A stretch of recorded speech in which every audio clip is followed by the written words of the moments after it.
اور اس کا بھائی اندریاس، اور یسوع مسیح ان کو جال ڈالتے دیکھتی ہے کیونکہ وہ ماہی گیر تھے۔ اب جب یسوع مسیح ان کے پاس آتے ہیں تو یسوع مسیح ان سے ایک بڑی اہم بات کرتے ہیں، اور کیا کہتے ہیں؟ میرے پیچھے پیچھے چلے آؤ تو میں تم کو آدمگیر بناؤں گا۔ مرکز کی انجیل میں اگر ہم چلے جائیں تو وہاں پر بھی ہمیں دوسرے باب کی 14ویں آیت میں یہ ملتا ہے، جہاں پر حلفی کا بیٹا لاوی ہے، اور اس سے بھی یسوع نے کہا میرے پیچھے ہو لے۔ مقصد کیا ہے؟ ان دونوں حوالوں کو اگر ہم دیکھیں تو اس کا مقصد کیا ہے؟ مقصد یہ ہے کہ میرے ساتھ چلو، مقصد یہ ہے کہ میرے ساتھ رہو، مقصد یہ ہے کہ جو کچھ میں کر رہا ہوں، جو کچھ میں بنانا چاہتا ہوں وہ بنو، وہ سیکھو۔ آج جب شاگردیت کی بات کی جاتی ہے تو شاگردیت کی جو بلاہٹ ہے وہ ایک تعلق کی بلاہٹ ہے، یعنی آپ کا اپنے استاد کے ساتھ ایک ایسا تعلق، ایک ایسا رشتہ، ایک ایسا بندھن جو آپ اس کے ساتھ رہ کر گزارتے ہیں۔ مسیحی شاگردیت کسی پروگرام کا انویٹیشن نہیں ہے کہ آپ آئے، انجوائے کیا، لمحات وہاں رہے، آپ نے کچھ کھایا پیا، چند دن گزارے and that's it. No.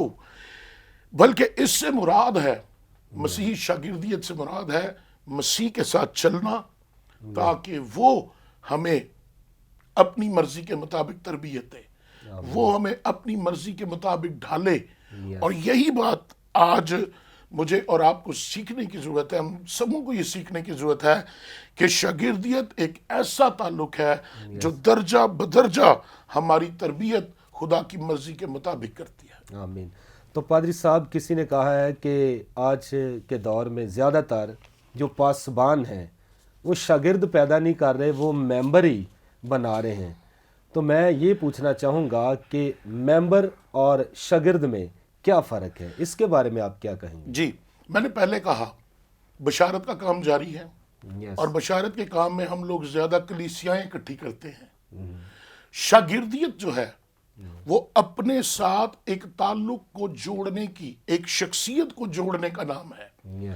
اگر میں کسی کو شاگرد بنانا چاہتا ہوں تو لازم ہے کہ میں اپنا آپ جو میرے اندر ہے، جو کچھ مجھ میں ہے، میں اس شخص میں امپارٹ کروں، تاکہ وہ میری باتوں سے، میرے کردار سے، رویے سے، میرے اعمال سے واقف ہو، اور پھر وہ ان کو اڈاپٹ کر کے جو ہے میرا ڈپلیکیٹ بنے، اور ویسا ہی۔ اور یہ یسوع مسیح چاہتا تھا کہ میرے پیچھے ہو لو، میرے ساتھ ہو لو، جیسا میں ہوں ویسے ہی تم بھی بن جاؤ۔ اس لیے شاگردیت، پرابلم یہ ہے کہ ہم لوگ کلیسیاؤں کی طرف توجہ دیتے ہیں، شاگردیت کی طرف نہیں، جبکہ اگر ہم شاگرد بنانا شروع کریں تو کلیسیائیں اپنے آپ بڑھنا شروع ہو جائیں گی۔ آمین۔ تو پادری صاحب، شاگرد ایمانداروں کا ہی کام ہے، جو رہنما ہیں یا پاسبان ہیں، کہ مسیح کی تعلیم یہی ہے کہ جاؤ اور شاگرد بناؤ۔ تو میں یہ پوچھنا چاہوں گا کہ شاگردیت کے تقاضے کیا ہیں، اس کے تعلق سے آپ کیا کہیں؟ جی، یہ بڑی اہم بات ہے جسے مجھے اور آپ کو دوسروں تک پہنچانے کی ضرورت ہے۔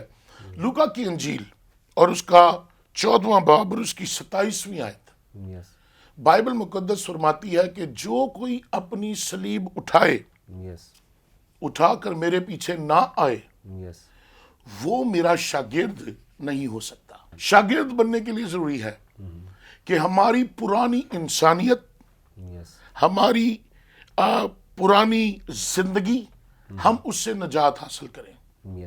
جب تک ہماری پرانی انسانیت مر نہیں جاتی، دفن نہیں ہو جاتی، تب تک ہم نئی زندگی حاصل نہیں کر سکتے۔ شاگردیت کا تقاضا ہے کہ پرانا طرز زندگی، پرانی خواہشات اور ترجیحات اور محرکات جو ہماری زندگی کی ہیں، ان کا خاتمہ ہو۔ یعنی وہ سب کچھ جو ماضی ہے، ہم اس کو ترک کر کے ایک نئی راہ پر چلیں اور ایک نئی تربیت اور نئی اصلاح کو اپنی زندگی میں حاصل کریں۔ خدا یسوع مسیح نے کہا جو میری صلیب نہ اٹھائے وہ میرا شاگرد نہیں۔ اس کا مطلب ہے وہ چاہتا ہے میری پیروی کرو، اور اس کی پیروی کا مطلب ہے کہ مسیح کی صلیب اٹھانا، ان اذیتوں، دکھوں، مصیبتوں، مخالفتوں جو اس خدمت میں جن کا ہمیں سامنا ہے، ان کو فیس کرنا، اور مسیحی زندگی کا آغاز ایسی زندگی کے لیے جس پر ہم اپنے گناہوں پر پچھتائیں، آج سب سے بڑا المیہ یہ ہے کہ ہم اپنے گناہوں کا اقرار ہی نہیں کرتے. ہم اپنے گناہوں کا اگر اقرار کر لیتے ہیں تو پچھتاتے نہیں ہیں، جبکہ پچھتاوا بہت ضروری ہے کہ ہم نے جو وقت گناہ میں ضائع کیا ہم خدا کے حضور جا کر اس کی معافی مانگ سکیں.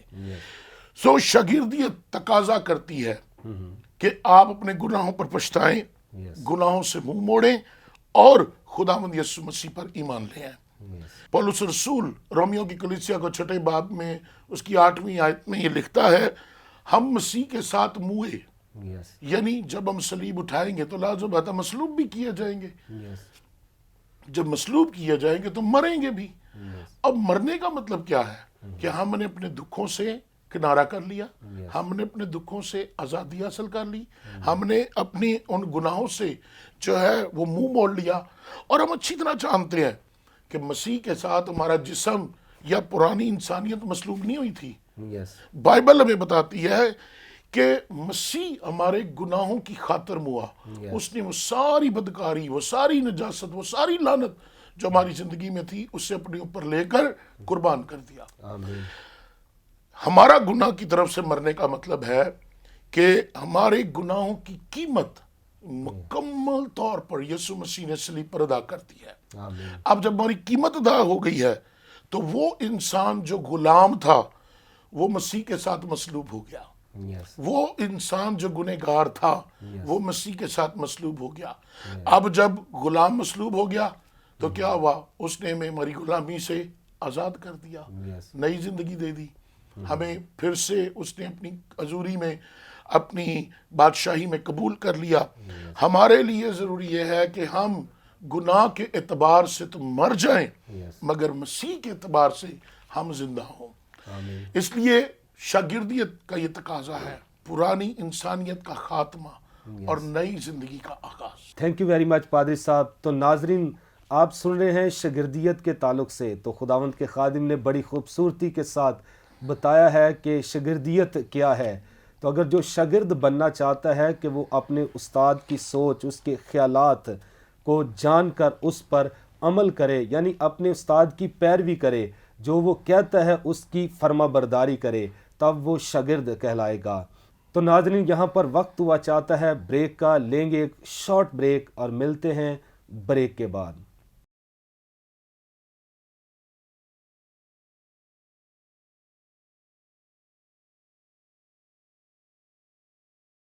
ویلکم بیک ناظرین، آپ دیکھ رہے ہیں پروگرام پرفضل باتیں. تو ہم بات کر رہے تھے شاگردیت پر. تو خدا کے خادم بڑی خوبصورتی کے ساتھ بتا رہے تھے کہ شاگردیت کے تقاضے کے تعلق سے انہوں نے بڑی خوبصورتی کے ساتھ باتیں کی ہے. اور خاص ایک بات انہوں نے بتائی ہے کہ اپنے گناہ کا اقرار کرنا. تو مثال کی کتاب 28ویں باب کی 13ویں آیت بھی ہمیں بتاتی ہے کہ جو کوئی اپنے گناہوں کو چھپاتا ہے وہ کامیاب نہ ہوگا، لیکن جو اس کا اقرار کر کے اس کو ترک کرتا ہے اس پر خدا کی رحمت ہوگی. آج بھی کوئی انسان اگر اپنے گناہ کا اقرار کر کے اس کو ترک کرتا ہے اس پر خدا کی برکت اور رحمت ہوگی. مزید ہم آگے بڑھیں گے. تو پادری صاحب شاگردیت کے تعلق سے بڑی خوبصورت باتیں بڑے احسن طریقے سے آپ ہمارے ناظرین تک پہنچا رہے ہیں. تو یہاں پر ایک اور بات میں پوچھنا چاہوں گا. ایک طرف شاگرد ہے اور دوسری طرف خادم ہے. جی، تو میں یہ پوچھنا چاہوں گا کہ اس وقت بڑے شاگرد ہمیں دیکھ رہے ہیں، خادمین بھی دیکھ رہے ہیں. شاگرد اور خادم میں کیا فرق ہے؟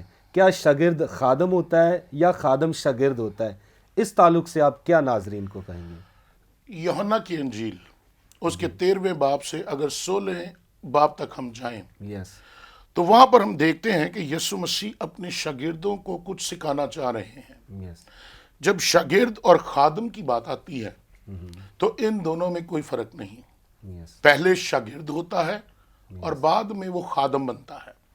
لیکن آج شاگرد تو ہیں مگر خادم نہیں ہیں.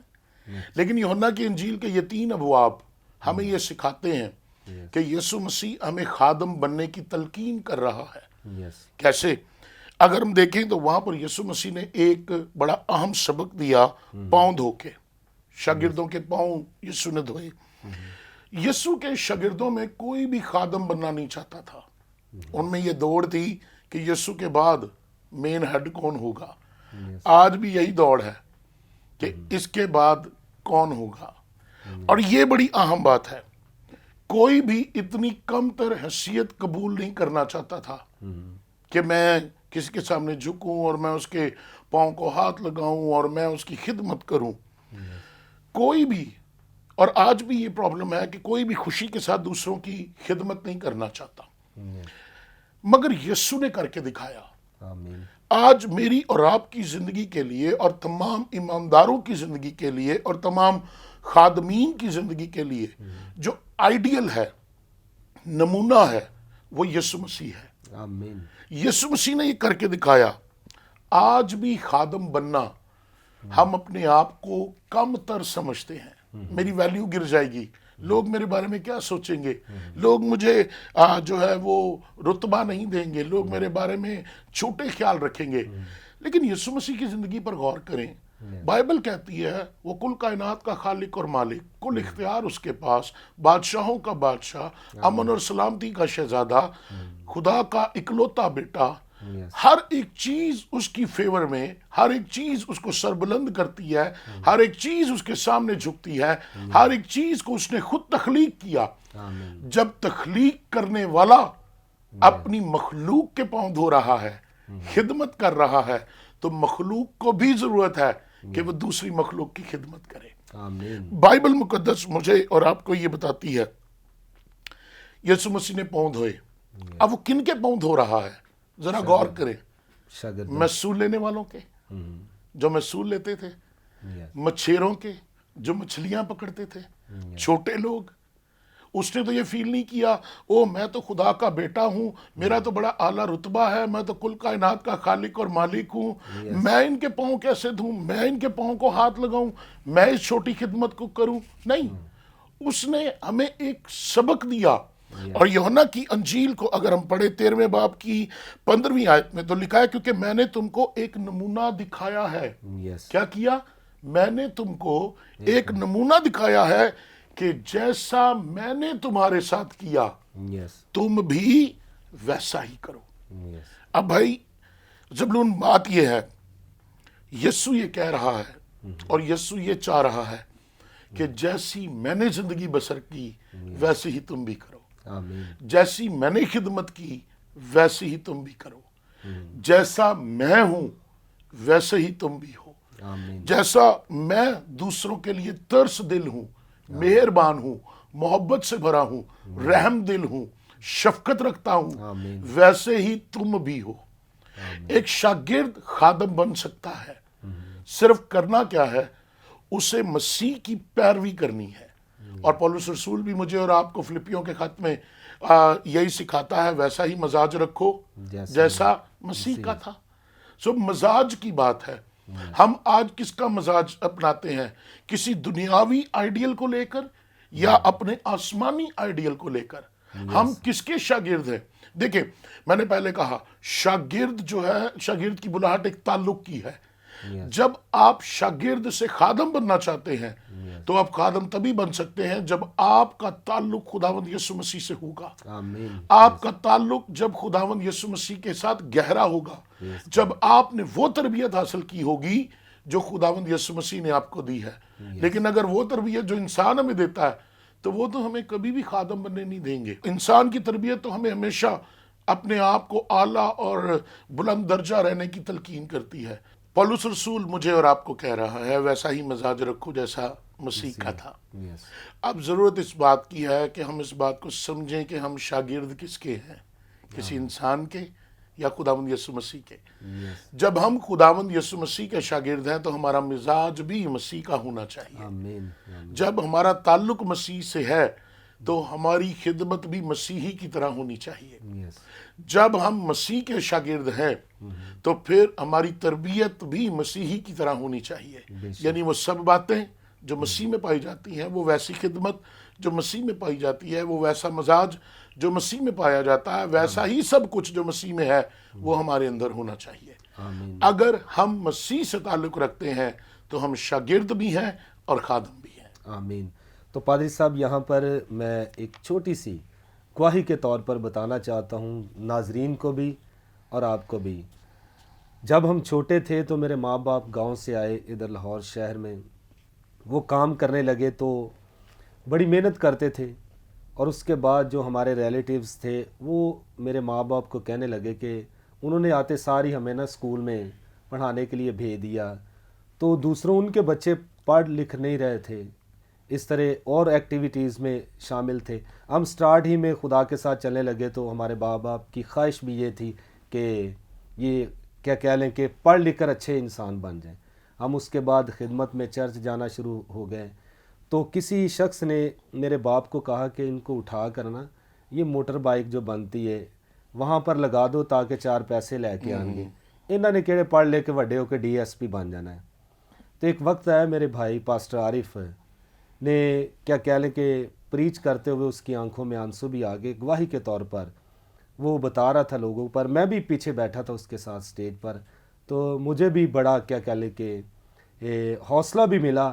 اس نے کہا کہ اس وقت میرے باپ کو کسی نے کہا تھا کہ ان کو کیا آپ نے پڑھانا ہے، انہوں نے کون سا ڈی ایس پی بن جانا ہے، اور میرے بھائی نے گواہی دی کہ ہاں میرے باپ نے محنت کر کے مشقت کر کے ہمیں پڑھا دیا، لیکن ہم ڈی ایس پی تو نہیں بنے لیکن خدا کے خادم بن گئے۔ پریز گاڈ، پریز گاڈ۔ تو آج بات بھی ہم خادم کے تعلق سے کر رہے ہیں، تو آپ نے بڑی خوبصورت بات بتائی ہے کہ خادم ہونا بڑی بات ہے۔ جی جی، تو یہ جتنے ناظرین آپ دیکھ رہے ہیں، اگر آپ مسیح کی پیروی کرتے ہیں، خدا کے خادم بن جاتے ہیں، میں سمجھتا ہوں اس سے بڑا رتبہ یا عہدہ اور کوئی نہیں، خدا کے خادم بن جانا۔ تو پادری صاحب میں ایک اور لاسٹ پہ کوشچن پوچھنا چاہتا ہوں کہ ایک جو شاگرد ہے وہ مختار کس طرح بنتا ہے، اس کے تعلق سے آپ کیا کہیں گے ناظرین کو؟ یہ بڑی اہم بات ہے اور یہ بڑی ہی خوبصورت برکت ہے کہ اگر ایک شاگرد، ایک خادم یس خدا کی میراث کا مختار ہو۔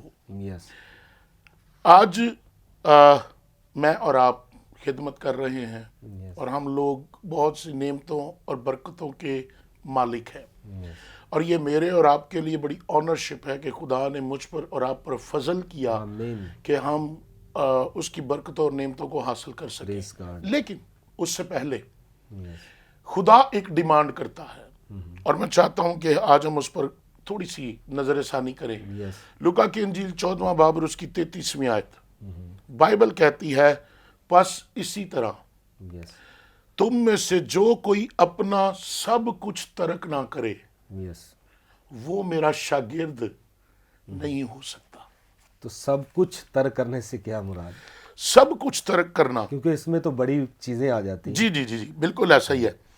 یہ ایسے لگ رہا ہے جیسے یسوع مسیح کہہ رہے ہیں کہ شاگرد بننے کے لیے، پیچھے چلنے کے لیے ہمیں ہر ایک چیز کو اپنے ہاتھ سے جانے دینا ہے، یس وہ چاہے آپ کا اعلیٰ مقام ہے، یہی رتبہ ہے، کنفیوژن پیدا کر رہی ہے کہ سب کچھ جی سب کچھ۔ دیکھیں، جب سب کچھ کی بات ہے تو سب کچھ کا مطلب ہے ایوری تھنگ۔ یس آپ اپنے مقام کو بھی چھوڑے، رتبے کو بھی چھوڑے، اگر آپ کو دولت چھوڑنی پڑتی ہے تو دولت بھی چھوڑے۔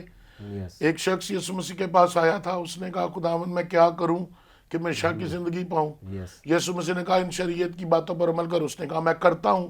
یس تو یسوع مسیح نے پھر اسے ایک اہم بات کی، اور وہی بات آج شاگردیت کے لیے ڈیمانڈ ہے، یس اپنا سب کچھ، اپنا سارا مال اور سب کچھ بیچ دے اور میرے پیچھے ہو لے۔ یس آج ہم کچھ باتیں تو چھوڑ دیتے ہیں یس مگر سب کچھ نہیں چھوڑتے۔ بائبل ڈیمانڈ کر رہی ہے کہ جب تک ہم سب کچھ اپنے ہاتھ سے نہ جانے دیں، سب کچھ نہ کھو دیں، یعنی خدا کی چیزوں کا مختار بننے کے لیے یس ہمیں دنیا کی چیزوں کو چھوڑنا ہوگا۔ یس جب تک ہم لوگ ان چیزوں سے کنارہ نہیں کریں گے، یعنی اپنا دل ان سے ہٹانا ہوگا۔ میں یہ نہیں کہہ رہا کہ فقیر بن جائیں، خدا یہ چاہ رہا ہے کہ ہم لوگ ان تمام چیزوں کو ترک کر دیں، یس وہ چیزیں جو ابھی تک ہمیں دنیا کے ساتھ جوڑے ہیں۔ یعنی حقیقی طور پر یسوع کی پیروی کرنے کے لیے ملکیت کے علاوہ ہمیں اور بھی بہت کچھ چھوڑنا ہے۔ یس اور پولس رسول جو ہے وہ فلپیوں کے خط میں 3 باب کی 8ویں آیت میں مجھے اور آپ کو یہ بتاتا ہے، بلکہ میں اپنے خداوند مسیح یسوع کی پہچان کی بڑی خوبی کے سبب سے سب چیزوں کو نقصان سمجھتا ہوں، جس کی خاطر میں نے سب چیزوں کا نقصان اٹھایا ان کو کوڑا سمجھتا ہوں تاکہ مسیح کو حاصل کر سکوں. آمین. اگر ہمیں مسیح کو حاصل کرنا ہے، Yes. مسیح کا مختار بننا ہے، Yes. اگر ہمیں کسی استاد کا مختار بننا ہے دنیاوی طور پر بھی، تو ہمیں باقی چیزوں کو چھوڑنا ہوگا. Yes. ضروری یہ ہے کہ ہمیں خداوند یسوع مسیح کی خدمت یا اس کی پیروی کرنے کے لیے اگر کچھ قربان بھی کرنا ہے، قربانی بھی دینی ہے، تو یہ کم نہیں ہے. کیونکہ جب ہم دنیا کی چیزوں کی، دنیا کی خواہشوں کی، دنیا کے رتبے کی قربانی دیں گے، تبھی ہم وہ مقام، وہ حیثیت، وہ مختار نامہ، وہ تمام میراث حاصل کر سکیں گے جو خدا کے پاس ہے. یعنی دنیاوی جاتی رہیں گی اور آسمانی خود بخود ہمارے لیے آ جائیں گی.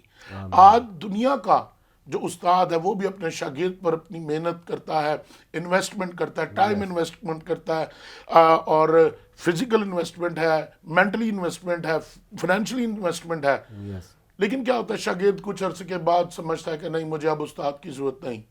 اگر وہ مختار بننا چاہتا ہے تو پھر اسے آخری دم تک اپنے استاد کے ساتھ تعلق میں رہنے کی ضرورت ہے، آمین. تاکہ وہ اس ساری باتوں کو، اس ساری میراث کو جو خدا اسے دینا چاہتا ہے وہ حاصل کر لے. Yes. جب تک ہم اپنا سب کچھ ترک نہیں کریں گے تب تک ہم خدا سے کچھ نہیں پائیں گے. ہم دنیاوی مسائل کی بات کریں، ہم روحانی وسائل کی بات کریں، مالی وسائل کی بات کریں، آسمانی چیزوں کی بات کریں، خدا جو وسائل ہمیں دے رہا ہے، جو آپ کے اور میرے پاس ہیں، جن میں ہم زندگی بسر کر رہے ہیں، یہ وسائل اس لیے ہیں کہ ہم زندگی سے لطف اندوز ہوں، ان وسائل سے لطف اندوز ہوں، ایک خوشحال زندگی بسر کریں. کیونکہ جو کچھ میرے اور آپ کے پاس ہے وہ اس لیے ہے کہ ان تمام چیزوں سے جو میرے اور آپ کے پاس ہے خدا کی خداوندیت کو پہچانا جا سکے کہ خدا مہربان ہے. آمین. اس لیے ایک اس شاگرد تبھی مختار بنتا ہے جب وہ اپنا سارا کچھ ترک کر کے اپنے استاد کے ہاتھ کے نیچے، ایک شیلٹر کے نیچے رہے، تاکہ جب وقت آئے تو سرفراز کیا جائے. آمین. تھینک یو ویری مچ پادری صاحب. تو ناظرین، آج آپ نے شاگردیت کے تعلق سے بڑی باتیں سنی ہیں. شاگردیت کیا ہے، شاگردیت کے تقاضے، اور شاگرد اور خادم کے تعلق سے میرا ایمان ہے ضرور آپ نے برکت حاصل کی ہوگی.